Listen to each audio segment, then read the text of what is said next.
भगवान शिव के धनुष का नाम पिनाक था। वनवास के दौरान श्री राम और सीता जिस वन में रुके थे उस वन का नाम दंडकारण्य था। श्री लक्ष्मण अपने 14 वर्ष के वनवास के दौरान कभी नहीं सोए। श्री राम विष्णु के अवतार थे और श्री लक्ष्मण को शेषनाग का अवतार कहा जाता है। भरत और शत्रुघ्न को क्रमशः भगवान विष्णु सुदर्शन चक्र और शंख शैल का अवतार माना जाता है। There is no description of the episode of Lakshman Rekha in Valmiki Ramayana and Ramcharitmanas Ramayan. राजा दशरथ की एक पुत्री भी थी जिसका नाम शांता था। वह सबसे बड़ी थी। उनकी माता कौशल्या थी। एक दिन अंग देश के राजा और रानी की मुलाकात राजा दशरथ से हुई। उनकी कोई संतान नहीं थी। राजा दशरथ को उन पर बड़ी दया आई और उन्होंने अपनी पुत्री उन्हें संतान के रूप में सौंप दी। गायत्री मंत्र का निर्माण रामायण के प्रत्येक 1000 श्लोकों के बाद आने वाले प्रत्येक प्रथम अक्षर से होता है।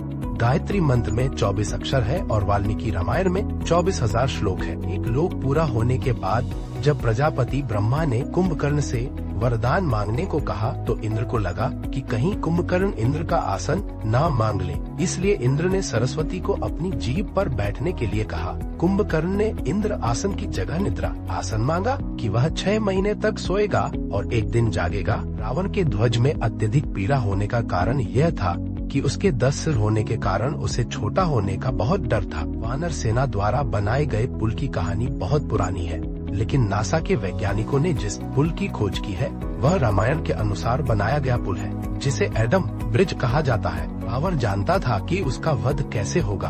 उन्होंने सरेंडर करने से इनकार कर दिया था। वह जानते थे कि यदि श्री राम लक्ष्मण एक सामान्य व्यक्ति होंगे तो उन्हें विजय प्राप्त होगी। यदि वह देवता है तो वह उनके द्वारा मारा जाएगा। लक्षणा को भी श्री राम ने मृत्यु दंड दिया था।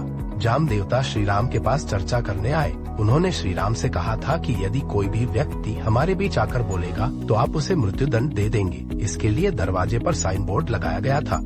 इसी दौरान ऋषि दवर्षा ने श्री राम से मिलना चाहा तो लक्ष्मण ने उन्हें रोक दिया। जब वे पैसे देने लगे तो लक्ष्मण को अंदर जाना पड़ा। इस कारण श्री राम को मृत्यु दंड देना पड़ा। उस समय लक्ष्मण ने जल समाधि ले ली थी। जब सीता ने धरती के अंदर समाकर अपना शरीर त्याग दिया था, उसी समय श्री राम ने सारो नदी में समाधि लेकर धरती का लोक त्याग दिया था।